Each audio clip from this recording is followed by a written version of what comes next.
आज हम बात करने वाले हैं एक एआई चैटबॉट के बारे में जो सिर्फ फैक्ट नहीं बताता बल्कि एटीट्यूड भी दिखाता है। Yes, I am talking about Grok AI, Elon Musk का सुपर चार्ज चैटबॉट जो एक्स फॉर्मली ट्विटर पर धमाका मचा रहा है।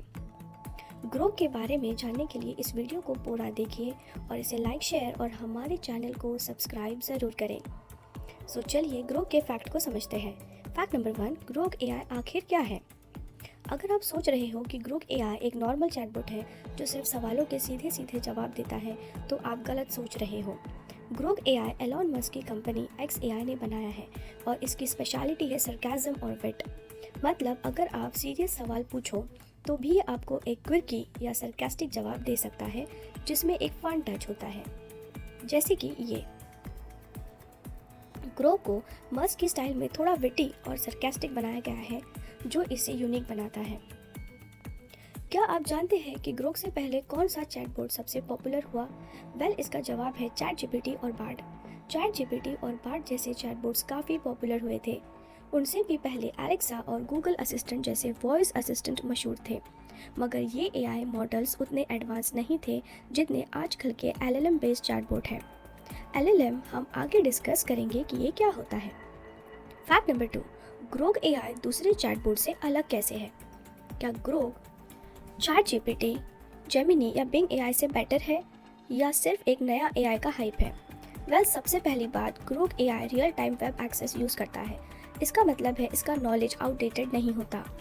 अगर आप चैट जीपीटी या जेमिनी से लेटेस्ट न्यूज़ पूछो तो ये कहेंगे सॉरी मेरा नॉलेज लिमिटेड है, लेकिन ग्रोक एआई ये real time internet access use करता है और आपको अपडेटेड और फ्रेश इन्फो दे सकता है। फैक्ट नंबर 3, ग्रोक एक एलएलएम बेस्ड चैटबॉट है। जैसा कि हमने आपको बताया कि ग्रोक एक large language model based chatbot है। ये चैटबॉट ट्विटर यानी कि एक्स प्लेटफॉर्म के साथ इंटीग्रेटेड है और ओपन एआई के चैट जीपीटी, गूगल के जेमिनी बार्ड का कॉम्पिटिटर है।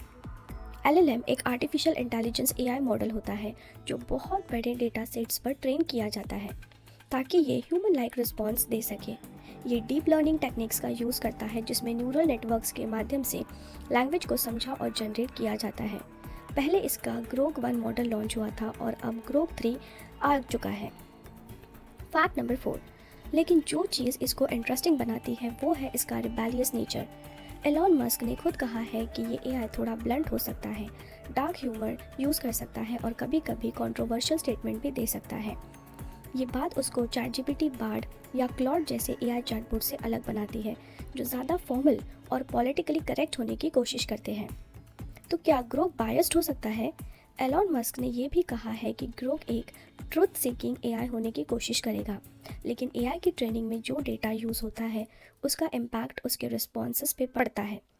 अगर ग्रोक किसी कंट्रोवर्शियल टॉपिक पे ब्लंट जवाब दे तो हो सकता है कि वो मस्क के विजन के मुताबिक हो, लेकिन हर यूज़र के पर्सपेक्टिव से एग्री करना ज़रूरी नहीं। जैसे कि आप इस सवाल को देखिए, आपको क्या लगता है, क्या ग्रोक ने इसका बायस्ड आंसर दिया है? फैक्ट नंबर 5, ग्रोक का सुपर कंप्यूटर। ग्रोक एआई के लिए एक्स एआई ने अपने सुपर कंप्यूटर कोलोसस का उपयोग किया है।